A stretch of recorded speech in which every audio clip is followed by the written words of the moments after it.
दोस्तों आपने कथाएं तो बहुत सुनी होंगी, लेकिन दोस्तों ये जो कथा है वो उनके लिए है जो कंजूस हैं, जिनके जेब से पैसा नहीं निकलता है। जी हाँ दोस्तों, ये कथा उनके लिए है जो पैसा खर्च करने में डरते हैं।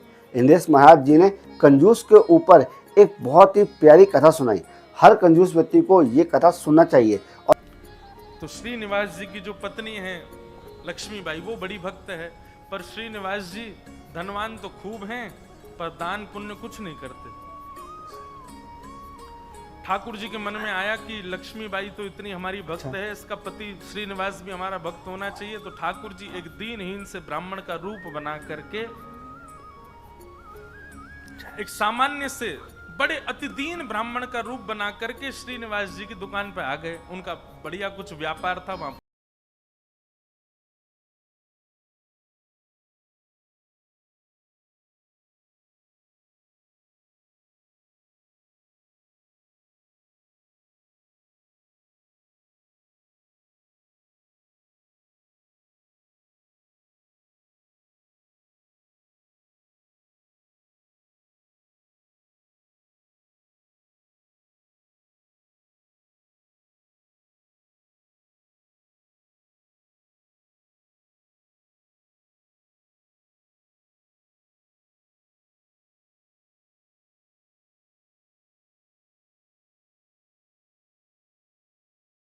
बेटे का ब्याह है उसके लिए कर दो, फिर उसमें कर दूंगा, कहेगा बेटे के बेटा हुआ उसमें सहायता कर दो। ये लगा ही रहेगा, एक बार सहायता कर दूंगा तो हमेशा के लिए इसके द्वार खुल जाएंगे, आता ही रहेगा कुछ ना कुछ मांगने। तो श्रीनिवास ने कह दिया आज मैं बहुत व्यस्त हूं, आप कल आ जाना। सही बोले, जैसी आज्ञा। दूसरे दिन फिर से ठाकुर जी आ गए, दीन इनसे ब्राह्मण, बोले आपने आज बुलाया था, आप कुछ सहायता कर दीजिए। अब वो अपना काम वाम इधर उधर करने लगा, दिखाने ऐसे लगा कि बहुत व्यस्त है। श्रीनिवास जी फिर बोले आप कल आइएगा, मैं आज भी बहुत व्यस्त हूं, मैं कल आपसे मिलूंगा। ठाकुर जी बड़े दीनहीन, बड़े सरल, जैसी आज्ञा, मैं कल आ जाऊंगा। फिर चले गए। तीसरे दिन फिर ठाकुर जी आ गए। श्रीनिवास बोला ये तो रोज आ जाता है, क्या करूं इसका। श्रीनिवास जी ने बाहर कुछ 2-3 बालक बैठा दिए, बोले जैसे ही ये ब्राह्मण आता देखे मुझे बता देना, मैं कहीं भाग जाऊंगा, मैं मिलूंगा ही नहीं इसको। रोज कल कल कल करते करते 3 महीने बीत गए। अब तो ऐसी स्थिति हो गई कि जैसे ही ब्राह्मण आता दिखता श्रीनिवास कहीं से भाग जाता और सबको ये बोल देता इसको बोल देना है ही नहीं, चले गए कहीं बाहर। कब आएंगे, बोले 2 महीना बाद आएंगे। 2 महीना की तो छुट्टी मिले। ठाकुर जी बोले मैं 2 महीना प्रतीक्षा कर लूंगा, 2 महीने बाद आ जाऊंगा। और ठीक उस तिथि के 2 महीना बाद ठाकुर जी फिर आ गए। और कोई हम आप जैसा व्यक्ति होता तो फिर अपना स्वाभिमान देखता, अरे क्या रोज रोज इसके द्वार पर जाना। लेकिन वो तो ठाकुर जी है ना, ठाकुर जी को स्वाभिमान थोड़ी रहता है। ठाकुर जी को तो ये इस पर कृपा करनी है मुझे, वो तो ढीठ बन जाते हैं। और ढीठ भी नहीं, हमारे ब्रज में तो ऐसा विनोद में कहते हैं ठाकुर जी महाढीठ बन जाते हैं। एक बार एक भक्त की कथा आती है कि उससे सब लोग कहते थे गंगा जी स्नान करने जाओ। वो गंगा जी इसलिए नहाने नहीं जाता था कि वहां पंडे पुजारी पकड़ लेंगे, कहेंगे दक्षिणा दो, वो दक्षिणा नहीं देनी पड़े, इसलिए गंगा जी नहीं नहाता था। पत्नी ने एक दिन कहा मैं भोजन नहीं बनाऊंगी और मैं मायके चली जाऊंगी अगर आप गंगा स्नान करके नहीं आए तो गंगा स्नान करने गया तो साधारण घाटों पे नहीं गया, उस घाट पे गया जहां पर शव जलाए जाते हैं। वहां पे पंडे पुजारी होते ही नहीं है। बोलो वहां नहाऊंगा तो कोई नहीं आएगा। कंजूसों की भी। अच्छा एक और चीज, हमने कई भक्तों के चरित्र देखे, कंजूसों से भी ठाकुर जी की बड़ी मैत्री है। दान पुण्य करने वाले to ठाकुर जी के हैं ही, लेकिन जो कंजूस होते हैं ना ठाकुर जी उनका भी पीछा छोड़ते नहीं है, कैसे ना कैसे भी करके उनका पैसा निकलवाते ही हैं।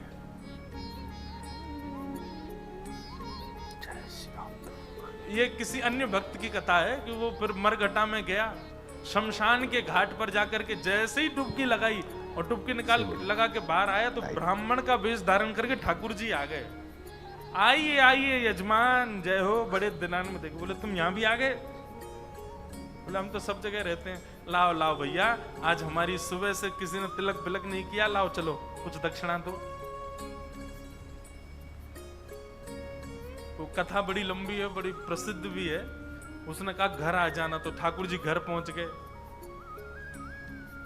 पत्नी ने कहा बाहर ब्राह्मण खड़ा है, उसको दक्षिणा देनी है। कंजूस व्यक्ति बोले उनसे कह दो आज बीमार हैं, कल आ जाएगा। पत्नी ने जाके कह दिया, बोले हमारे पतिदेव तो बीमार हैं। बोले यजमान बीमार हो गया, मैं तो यहीं बैठ करके उसका अनुष्ठान करूंगा, जब तक ठीक नहीं हो जाएगा अनुष्ठान करता रहूंगा मैं। ठाकुर जी भारी जप माला लेकर के बैठ गए। पत्नी ने अंदर जाके बताया, बोले वो तो बाहर अनुष्ठान कर रहे हैं, तुम ठीक हो जाओ तब जाएंगे। मन में विचार करने लगा, बोले जाएगा नहीं। सुनो, बाहर जाके उसको कह दो पतिदेव तो पधार गए, भगवत धाम चले गए। पत्नी बोली 1 रुपया ही तो देना है, दे दो जाके। बोले क्यों दे दो, तुमको क्या पता कितनी मेहनत से कमाया जाता है, मना कर दो, कह दो पधार गए वो तो। पत्नी बेचारी थोड़ी रोती रोती सी गई, बोले आप अब चले जाओ, पतिदेव तो पधार गए।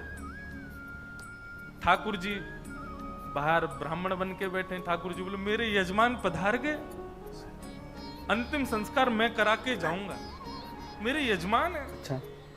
उनकी शव यात्रा में जाऊंगा, उनकी अर्थी मैं बनवाऊंगा, चिता में लकड़ियां मैं लगवाऊंगा, अपने हाथ से अपने हाथ से एक एक लकड़ी रखवाऊंगा, और मैं वेद मंत्र बोलूंगा, मेरे मंत्रों के उच्चारण से उनके अग्नि संस्कार होगा। मुझे नहीं चाहिए दक्षिणा, आप मत देना मुझको, अब मैं मुफ्त में उनका संस्कार करा के जाऊंगा।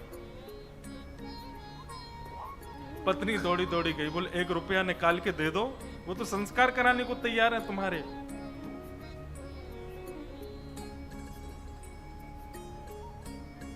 कंजूस बोला सुनो एक काम करो, अर्थी लगाओ तुम, और अर्थी बंधवा करके लेट गया। बोले चुपचाप बस ले चलो, थोड़ी दूर तक चलेगा, फिर वो चला ही जाएगा। जब दिख जाएगा ना कि हाँ ये वास्तव में मर गया है, तो कुछ नहीं मांगेगा। महाराज अर्थी पर चढ़ गया, राम नाम सत्य बुलवाता हुआ जा रहा है शमशान, लेकिन 1 रुपया नहीं दे रहा है। ठाकुर जी भी चल रहे, बोले तू ढीठ है, मैं महा ढीठ हूं, मैं भी लेके ही जाऊंगा। शमशान पहुंच गए, वहां पर चिता बन गई, चिता में शव को रख दिया। उसका छोटा बच्चा वो अपने पिता के पास जाके, पिताजी दे दीजिए ना, वो यहीं खड़ा है, वेद मंत्र बोल रहा है, आपके सारे तो पिंडदान करवा दिए उसने, अब दे दीजिए उसको। बोले तू कुछ मत कर, तू परिक्रमा लगा के चिता में अग्नि लगा, जैसे ही थोड़ी अग्नि प्रज्वलित होगी चला जाएगा, मैं उठ के बाहर आ जाऊंगा। बालक ने जैसी चिता में अग्नि लगाई, चिता जलने लगी। ठाकुर जी के मन में विचार आया, बोले भैया भगत, मैं हारा तू जीता, तू निकल के बाहर आ। तुरंत उसका हाथ पकड़ करके खींचा, और ठाकुर जी अपने रूप में प्रकट हो गए। वाह भाई, तेरी कंजूसाई पर हम तेरे पर न्यौछावर हो गए, वाह ऐसी कंजूसाई, ऐसे अद्भुत अद्भुत भक्त हुए ठाकुर जी के। तो ऐसे ही थे ये श्रीनिवास। 6 महीना तक ब्राह्मण को लटकाए रखा, लेकिन उसको पैसा नहीं दिया। लेकिन रोज आकर के बैठ जाएं ठाकुर जी, तो बोले मेरे बेटे का यज्ञोपवीत होना है, कुछ दे दीजिए। सही बोला। श्रीनिवास लाइक कर दो, लाइक। इससे बचने का कोई और उपाय ढूंढना पड़ेगा। और उसने क्या किया, खोटे सिक्के जो कहीं नहीं चलते, खोटे सिक्के, पुराने सिक्के जो जिनका कहीं अस्तित्व नहीं है, जिनको कोई लेता तक नहीं है, उनकी 2 थैलियां बना करके, 2 पोटलियां बना करके रखें। और आज जैसे ही भगवान आए तो दोनों पोटलियां उनके हाथ में थमा दी। बोले ये लो पैसा, तुमने मांगा मैंने दिया, अब कल से मत आना यहाँ पर। ठाकुर जी तो सब जानते हैं, अंतर्यामी। कमेंट में जय श्री राम। भगवान ने जैसी देखा, कहा बोले ये तो खोटे सिक्के हैं, ये तो कहीं चलेंगे ही नहीं, इनका तो कोई प्रयोग ही नहीं होगा। बोले देखो बात हुई थी धन देने की, धन मैंने दे दिया, अब खोटा दूं अच्छा दूं ये मेरे ऊपर है। तुम मंगता हो, मैं दानी हूं, मैं चाहे जो दूं, तुम मना नहीं कर सकते, लेके जाओ इनको। ठाकुर जी बोले कृपा तो इस पर मुझे करनी है, चाहे जो हो जाए। ठाकुर जी चुपचाप श्रीनिवास के घर पहुंच गए और घर जाकर के उनको पता था कि पत्नी परम भक्ता है।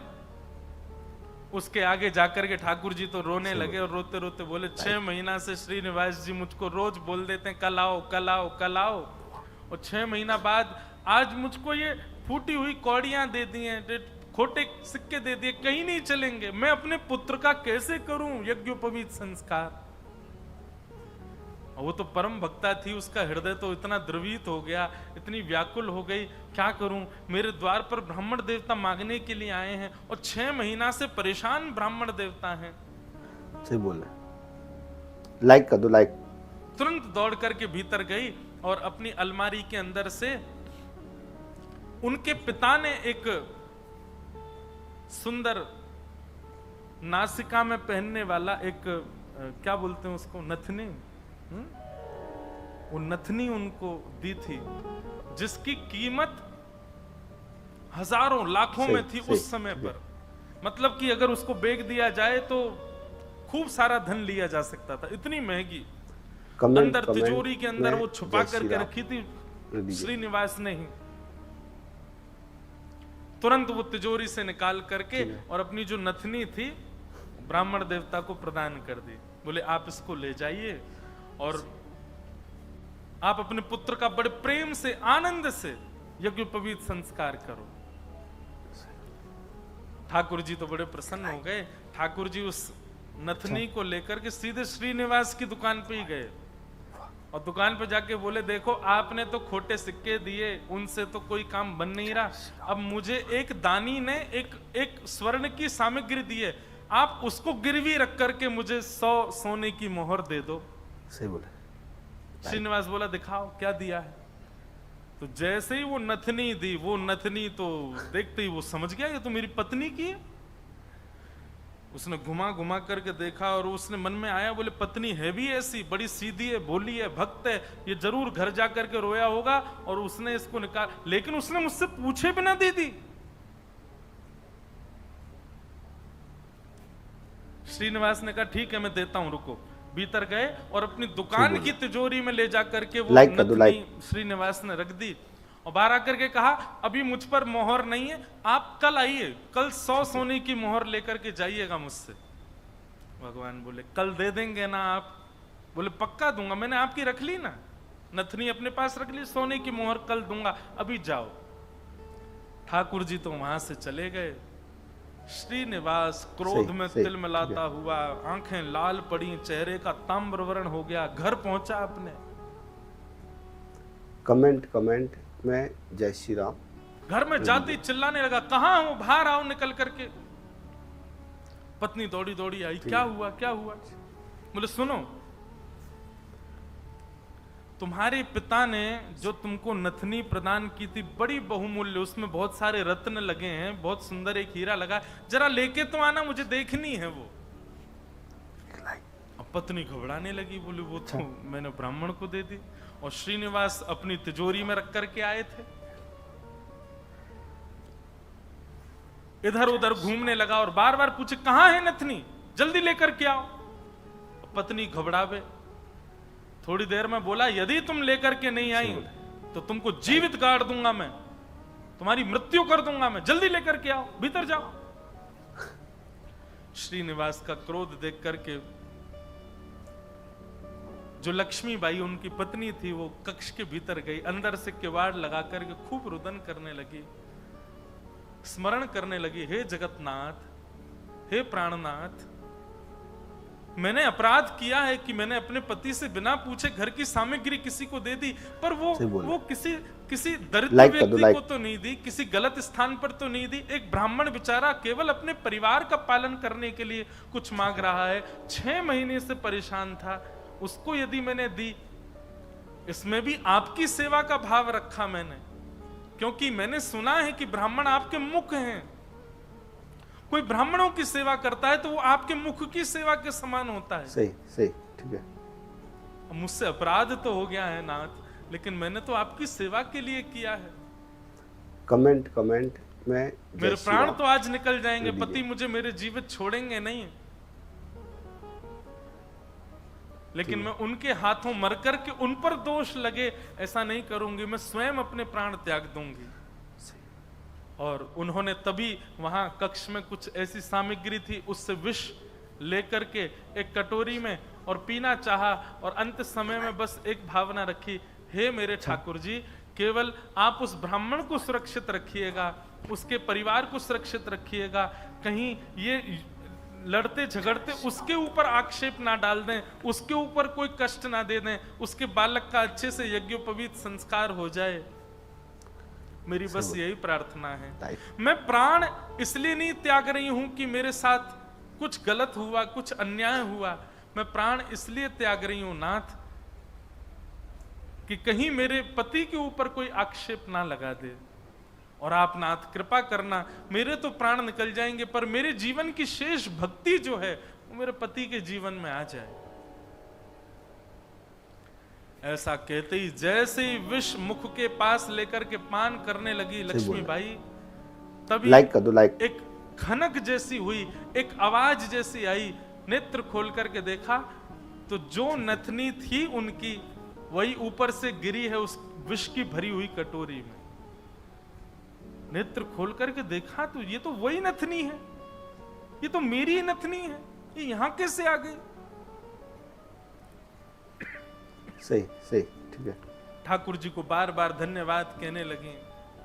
निश्चित ही श्री ठाकुर जी ने कृपा करके ये मुझे प्रदान कमेंट कमेंट में जय श्री राम दीजिए। तुरंत उस पात्र को दूर रख करके नथनी हाथ में लेकर के, भगवान पर विश्वास तो उनका था ही, प्रसन्न मुद्रा में द्वार खोल करके बाहर आई और बाहर आकर के श्रीनिवास जी को दिखा दी, लीजिए ये लो नथनी।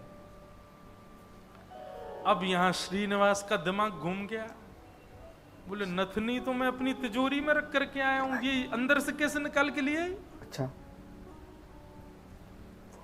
उसने नथनी पकड़ी, बोले ये तुम्हारी है ना? बोले हाँ मेरी है, देखिए ना वही हीरा है, वही रत्न है, वही स्वर्ण है। श्रीनिवास बोला हाँ है तो वही। वो कुछ नहीं, बात ही नहीं करी, नथनी लेकर के सीधा अपनी दुकान पर गया और दुकान पर जाकर के तिजोरी जो कि यथावत जैसी ताला आदि लगा के गया, जनेऊ में चाबी फंसा रखी थी, चाबी निकाल करके जैसे ही तिजोरी खोली और तिजोरी खोल करके भीतर देखा तो जिस तिजोरी में नथनी रखी थी वो वहां थी ही नहीं। श्रीनिवास तो व्याकुल हो गया, बोले ये कैसे संभव हो सकता है? वो तो घर गया, घर जाकर के पत्नी से कहने लगा, सही बोल रहे, बोले मुझे सब सत्य लाइक कर दो, बताओ, लाइक। मुझे पता है कि ये नथनी अंदर नहीं थी, लेकिन मुझे सत्य जानना है कि ये अंदर आई कैसे। मैं तुम्हारे हाथ जोड़ता हूं, मुझे सत्य बताना। तब पत्नी ने सारा वृत्तांत बताया। बोले एक ब्राह्मण 6 महीने से आपकी दुकान के चक्कर लगा रहे थे, आपने उनको कुछ नहीं दिया, वही मेरे पास आए तो मुझे कुछ नहीं मिला तो मैंने वो नथ उनको प्रदान कर दी। बस मैंने उनको प्रदान की थी, अब आपको कैसे कमेंट इसका पता चला ये नहीं? तो फिर आगे श्रीनिवास ने बताया, बोलो ब्राह्मण मेरे पास आए और मेरे पास आके नथनी को उन्होंने गिरवी रखा, 100 सोने की मोहर मांगी थी, मैंने कल आने के लिए उनको कहा, मैंने तिजोरी में रखी, लेकिन तुम्हारे पास कैसे आई अंदर? पत्नी ने बताया, बोले जब आप बहुत क्रोध करने लगे तो भीतर जाकर के मैं विष पान करने की योजना बना रही थी, और जैसे ही मैंने विष अपने मुख से लगाया तभी खनक करके आवाज आई और जिस पात्र में विष था उसमें नथनी अपने आप आकर के गिर पड़ी। ये बात सुनते ही श्रीनिवास रुदन करने लगे, रोने लगे। सही बोले। और रुदन करते करते उनको वो बार बार ब्राह्मण की छवि दिखाई देने लगी और बार बार उसकी छवि में ठाकुर जी का रूप दिखने लगा। वो स्मृति आने लगी कि जब मैं कह देता था कल आ जाना तो बेचारे ऐसे हाथ जोड़ करके, ठीक है बाबूजी मैं कल आ जाऊंगा, पर कल आप दे देंगे ना मेरे पुत्र का यज्ञोपवीत होना है। ये सारी स्मृति श्रीनिवास के चित्त में उठने लगी और ये विश्वास प्रगाढ़ हो गया। लाइक कर दो, लाइक। सामान्य ब्राह्मण नहीं थे, साक्षात ठाकुर जी थे। और ये ठाकुर जी अनुग्रह करके मुझसे दान कराने के लिए आ रहे थे। अरे दान क्या कराने आ रहे थे, मेरे आगे हाथ जोड़ करके मांगने के लिए आ रहे थे। मैं जप नहीं करता, तप नहीं करता, संध्या नहीं करता, साधना नहीं करता, वो मेरे द्वार पर ठाकुर जी आकर के ऐसे खड़े हो जाते थे भिक्षुक के भांति कि कुछ दे दो। मैंने ठाकुर जी को भिक्षुक बनाया, मैंने ठाकुर जी को प्रतीक्षा करवाई, मैंने ठाकुर जी को टालता रहा। अपनी पत्नी के चरण पकड़ लिए, बोले तुम्हारी भक्ति किस योग्यता है, मैं तो घोर नास्तिक हूं, मैंने तो अपने जीवन में कुछ भी अच्छा नहीं किया। ये तुम्हारी भक्ति का प्रभाव कि ठाकुर जी मुझ पर अनुग्रह करने के लिए आ रहे हैं। मैंने ठाकुर जी को टहलाया, मैंने ठाकुर जी से प्रतीक्षा करवाई, मैंने ठाकुर जी को इतना कष्ट दिया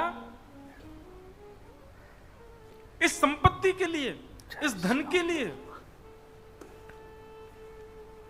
तुरंत हाथ में जल लेकर के, अक्षत लेकर के, दक्षिणा रख करके अपनी पत्नी से कहा तुम भी हाथ रखो, और दोनों ने हाथ में हाथ रख करके अपनी संपूर्ण संपत्ति, जितनी संपत्ति है, दुकान, मकान, बगान, जो कुछ भी था उनके पास में, सबको संकल्पित करके कृष्णार्पणमस्तु, हम सब ठाकुर जी को अर्पित करते हैं। इस संपत्ति के चक्कर में मैंने ठाकुर जी से प्रतीक्षा करवाई, इस संपत्ति के आगे मैंने ठाकुर जी को इतना कष्ट दिया। सही बोल रहे, लाइक कर दो, लाइक। और उसी दिन से ही श्रीनिवास की स्थिति ऐसी हो गई कि अपना जितना धन था धीरे धीरे धीरे धीरे करके ब्राह्मणों में, संतों में, वैष्णवों में, अयोग्यों में, गरीब कन्याओं के विवाह में, गरीब बालकों की पढ़ाई में करते करते करते करते एक तो होता है कि इतना खर्च करें कि हमारा घर भी चले, पर नहीं, इसकी तो ऐसी स्थिति हो गई कि अब वो कुछ रखते ही नहीं है अपने पास। कमेंट में अपनी दुकान भी बेच दी, अपनी सारी संपत्ति बेच दी, एक दिन अपना घर भी बेच दिया। ठीक है, परिवार के लोग धीरे धीरे कोसते कोसते दूर होने लगे। अरे क्या बुद्धि हो गई तुम्हारी, सब बेच दिया। सबको ठाकुर जी की सेवा और ठाकुर जी के जनों की सेवा में लगा दिया।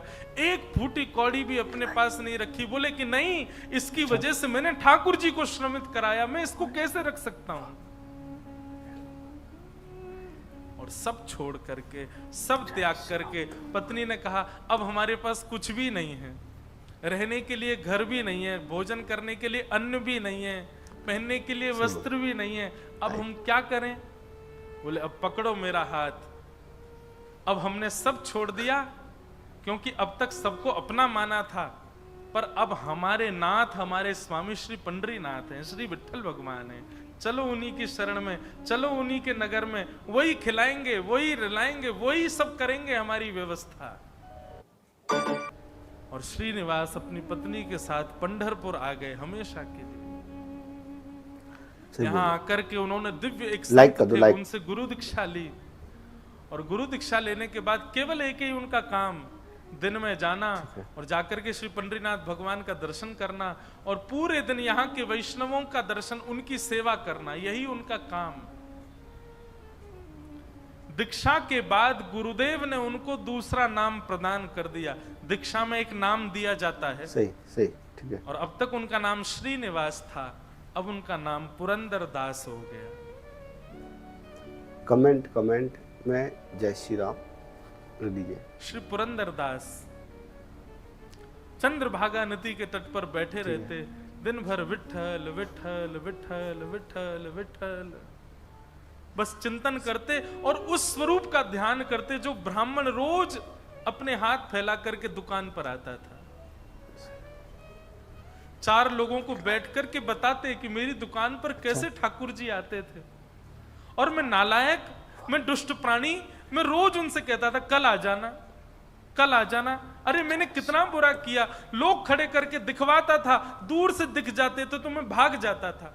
मेरे द्वार पर साक्षात जगन्नाथ आते थे, और मैं उनके साथ ऐसी लीला करता था, ऐसा कपट करता था। उस कपट का ही दंड दे रहा हूं खुद को। और उसी स्थिति में रहते रहते रहते रहते श्री पुरंदरदास जी एक कवि के रूप में निर्मित हो गए और ठाकुर जी की सुंदर सुंदर रचनाएं लिखने लगे, सुंदर सुंदर पदावली, सुंदर सुंदर भाव। लेकिन पुरंदरदास जी का ये भाव है कि वो अधिकतर रचनाएं कन्नड़ भाषा में ही लिखते थे। लाइक कर दो, लाइक। और सुंदर रचनाएं करके श्री पंडरीनाथ भगवान को सुनाया करते थे। पंढरपुर आने वाले भक्त पुरंदरदास जी की रचनाएं सुनकर के आनंदित हो जाते थे और श्री पंडरीनाथ भगवान के सन्मुख कीर्तनकार जा जा करके उस रचनाओं को गाया करते थे। इस प्रकार पुरंदरदास जी ठीक है, अपना जीवन शेष समय एक कवि के भांति भगवान लीला चिंतन करते करते उन्होंने ठाकुर जी के श्री चरणों में जय श्री राम अपने प्राणों का परित्याग कर दिया। कहने का अभिप्राय,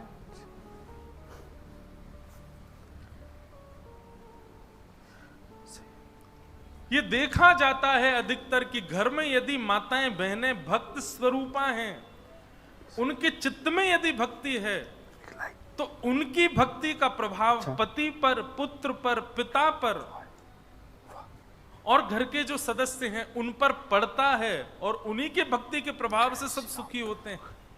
दोस्तों आपको ये वीडियो कैसा लगा कमेंट बॉक्स में दोस्तों आप अपने विचार जरूर लिखिएगा, क्योंकि दोस्तों हम आपके लिए बिल्कुल इसी तरह के बहुत ही शानदार वीडियो बनाते रहते हैं। और हमारे चैनल में दोस्तों जाके देखिए, हमने बहुत ही अच्छे अच्छे वीडियो आपके लिए बना के रखे हैं। आप एक बार चैनल के अंदर जाइए और हमारे जितने भी वीडियो है उनको एक बार खोल के देखिए। आपके हिसाब से हमने सारे वीडियो बना के बिल्कुल तरीके से प्रस्तुत किए हैं। जय श्री राम।